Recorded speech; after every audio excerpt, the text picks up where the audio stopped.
हैं और शुरू हो चुका है देश का पहला समझाने वाला बुलेटिन खबर तो समझिए। इस आधे घंटे में हम आपको दिन भर की चर्चित खबरें दिखाएंगे और खबरों के मायने भी समझाएंगे, लेकिन उससे पहले आइए जल्दी से जान लेते हैं आज की 4 बड़ी खबरें जिस पर होगी हमारी नजर और इन खबरों के मायने हम आपको समझाएंगे।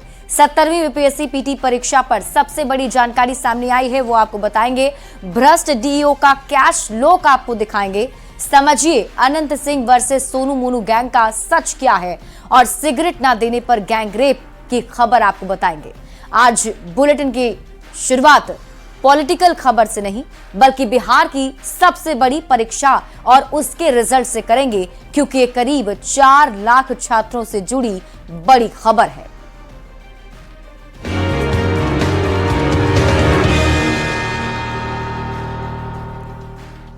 सत्तरवीं यूपीएससी पीटी परीक्षा का रिजल्ट घोषित कर दिया गया है। अभ्यर्थी आयोग की वेबसाइट bpsc.bihar.government.in पर जाकर रिजल्ट देख सकते हैं। आपको बता दें कि पीटी परीक्षा में लगभग 22,000 अभ्यर्थी सफल हुए हैं।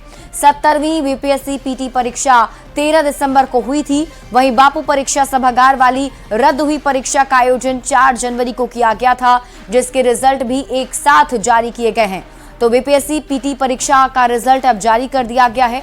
आपको बता दें कि लगभग 4 लाख अभ्यर्थियों ने इस परीक्षा में हिस्सा लिया था, जिनमें करीब 22,000 अभ्यर्थियों ने एग्जाम पास किया है। पीटी परीक्षा का जो रिजल्ट आया है उसमें 22,000 अभ्यर्थी हैं जिन्होंने बीपीएससी की पीटी परीक्षा को पास किया है।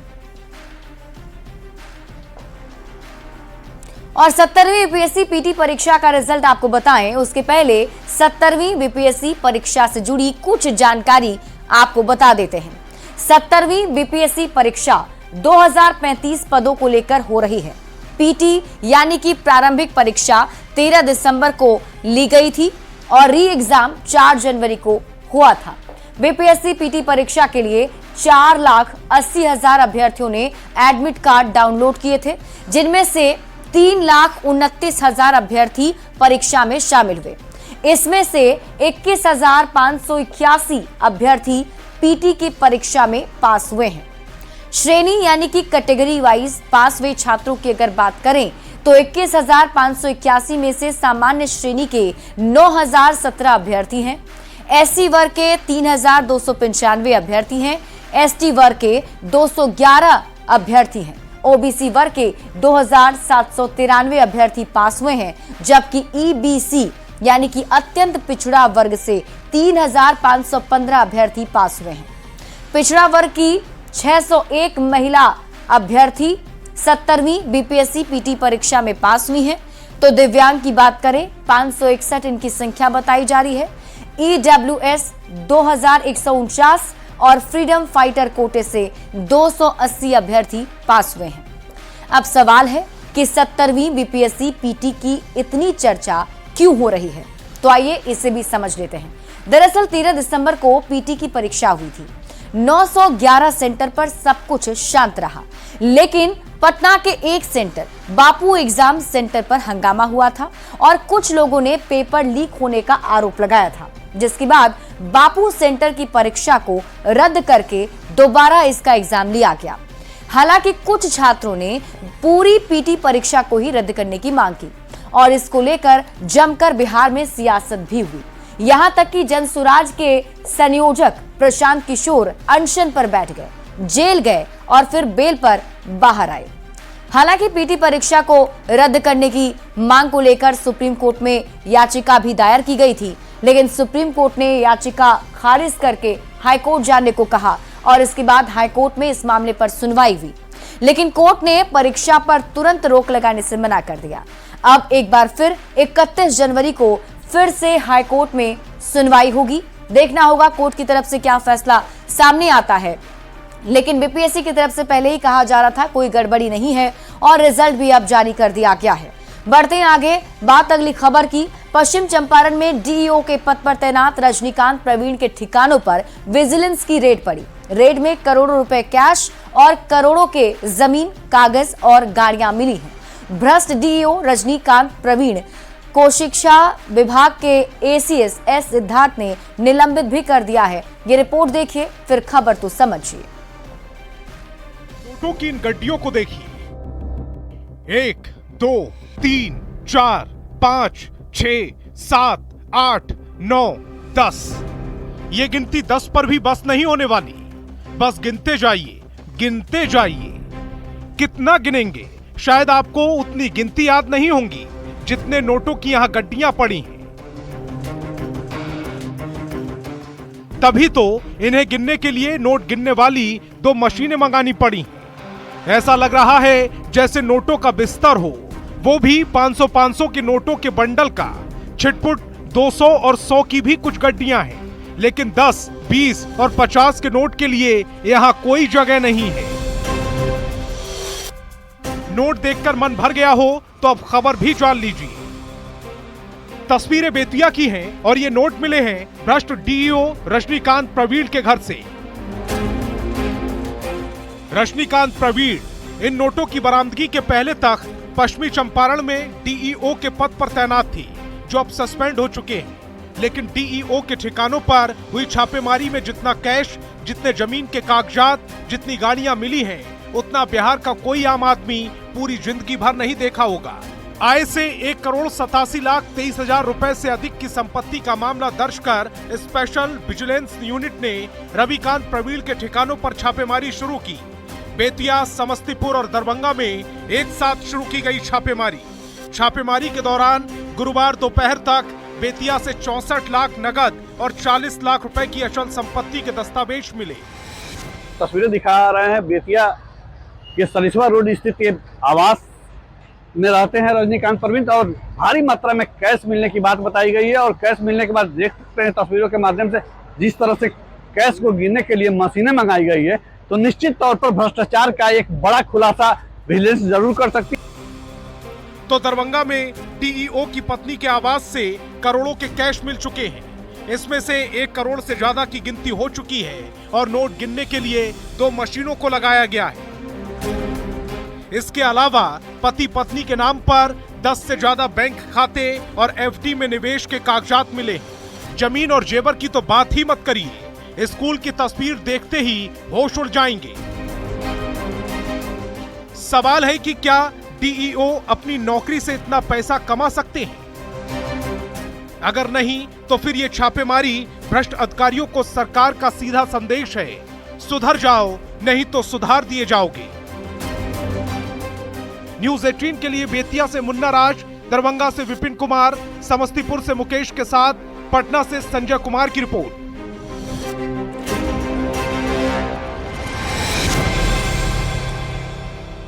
और देखिए, भ्रष्ट डीईओ के कैश फ्लो को समझने के लिए सबसे पहले डीईओ रजनीकांत प्रवीण को जानना जरूरी है।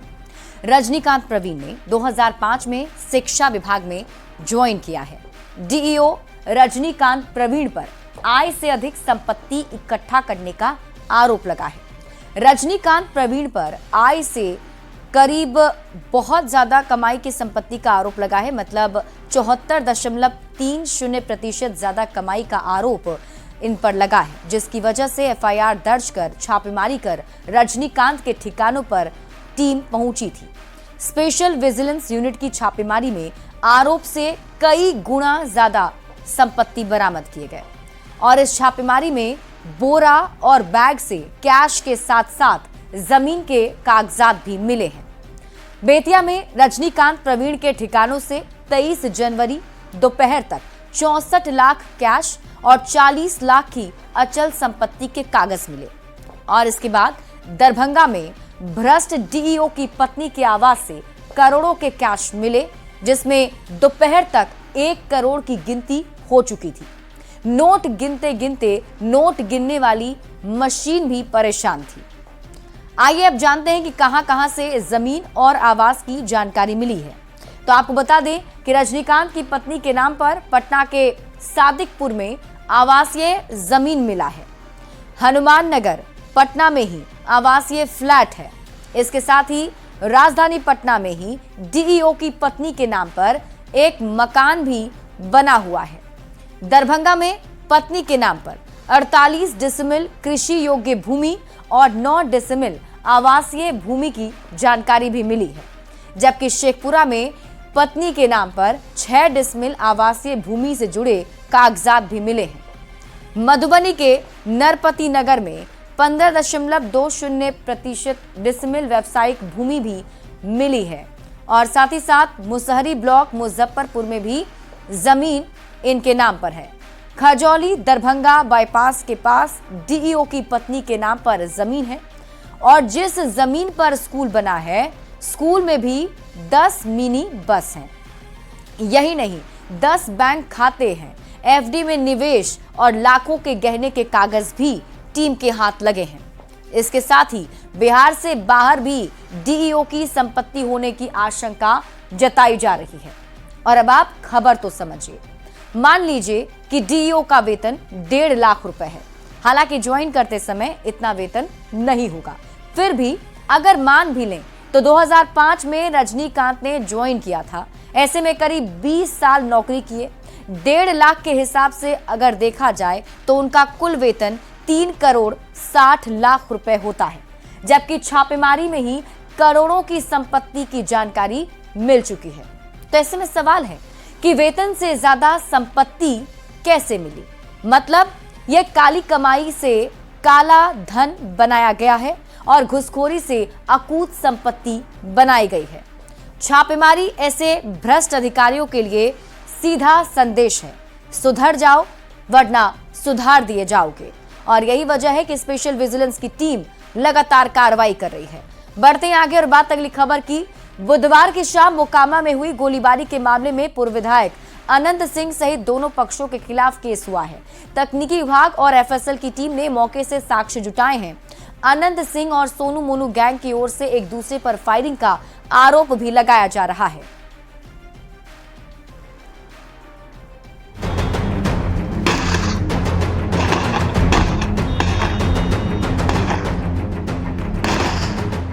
बुधवार की शाम बिहार का मोकामा गोलियों की तड़तड़ाहट से दहल उठा। मोकामा के नौरंगा गांव में धाएं धाएं चलती गोलियों ने 2005 से पहले के बिहार की याद दिला दी। पूर्व बाहुबली विधायक अनंत सिंह और सोनू मोनू गैंग के बीच इस गोलीबारी ने बिहार ही नहीं बल्कि पूरे देश का ध्यान खींचा है। एक तरफ गोलीबारी के आरोपी सोनू मोनू के गांव नौरंगा जलालपुर गांव पहुंचकर टेक्निकल और एफएसएल की टीम ने साक्ष्य जुटाए हैं।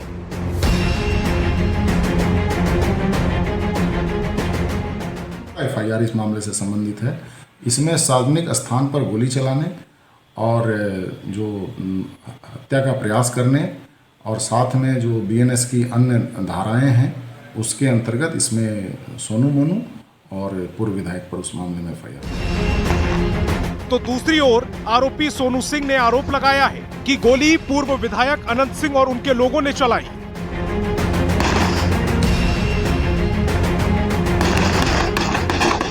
विधायक जी जबरन बाहुबली का परिचय देते हुए आनन फानन में ना अच्छा देखे ना बुरा देखे हमारे घर पे आ गए। करीब 10 लग्जरी गाड़ी से और बहुत सारे राइफल डंडा पिस्तौल था और उनकी मंशा थी कि इसको आज खत्म कर देना है। वहीं पूर्व विधायक अनंत सिंह का कहना है कि सोनू मोनू गैंग के लोग इलाके के लोगों को परेशान करते हैं। वो समझौता कराने गए थे लेकिन उन लोगों ने गोली चला दी।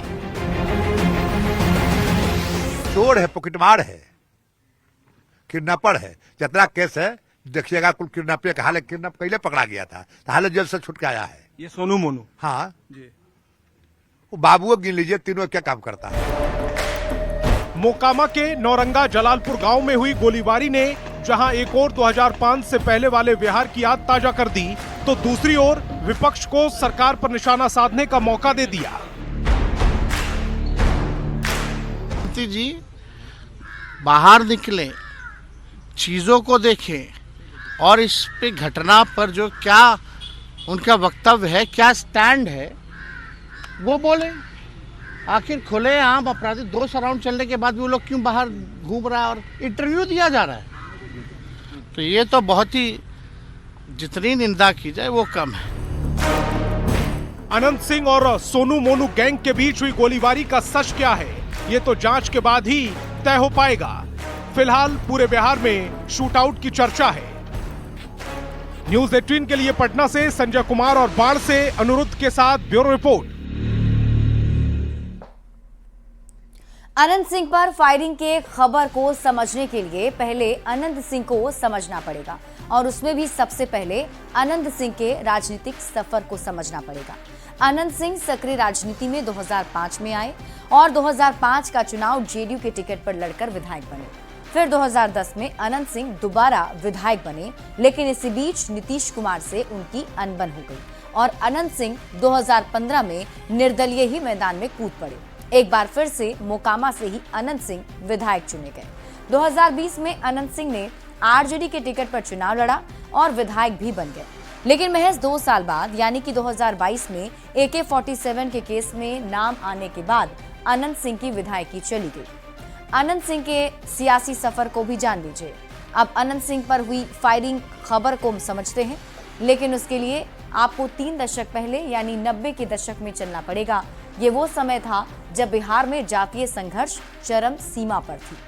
फॉरवर्ड बैकवर्ड, अगड़ा पिछड़ा की लड़ाई चल रही थी और उसी दौर में अनंत सिंह बाढ़ मोकामा के क्षेत्र में भूमिहार रक्षक के तौर पर उभरे थे। और देखिए, सोनू मोनू गैंग के बारे में भी आपको बता देते हैं। दरअसल शुरुआती दौर में अनंत सिंह के साथ रहे और अनंत सिंह और सोनू मोनू में अनबन हो गई। मतलब शुरुआत में सोनू मोनू भी अनंत सिंह के साथ ही थे, लेकिन अनंत सिंह और सोनू मोनू में कुछ दिनों के बाद अनबन की खबर आई। पिछले पंचायत चुनाव में अनबन काफी ज्यादा दोनों के बीच में बढ़ती चली गई और इसके बाद सोनू मोनू गैंग में परिवार में कई जनप्रतिनिधि हैं और आपको बताएं कि अनंत सिंह के समर्थकों से चुनाव को लेकर रंजिश काफी ज्यादा बढ़ती चली गई। शुरुआती दौर में अनंत सिंह के साथ जरूर थे, लेकिन धीरे धीरे दोनों के बीच में अनबन की बात आई और फिर पंचायती चुनाव के दरमियान भी अनबन की जो बात है वो काफी ज्यादा आगे बढ़ती चली गई। और आपको बता दें कि जनप्रतिनिधि कई सारे सोनू मोनू गैंग में हैं, तो ऐसे में अदावत की खबरें चलती रहती हैं।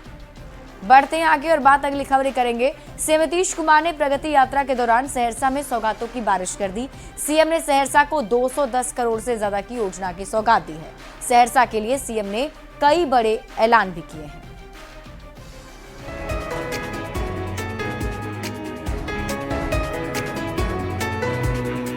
प्रगति यात्रा के तीसरे चरण में सीएम नीतीश कुमार ने सहरसा में सौगातों की बारिश कर दी। सीएम ने सहरसा के लिए सरकार का खजाना खोल दिया। सीएम नीतीश ने सहरसा को 210 करोड़ से ज्यादा की योजनाओं की सौगात दी।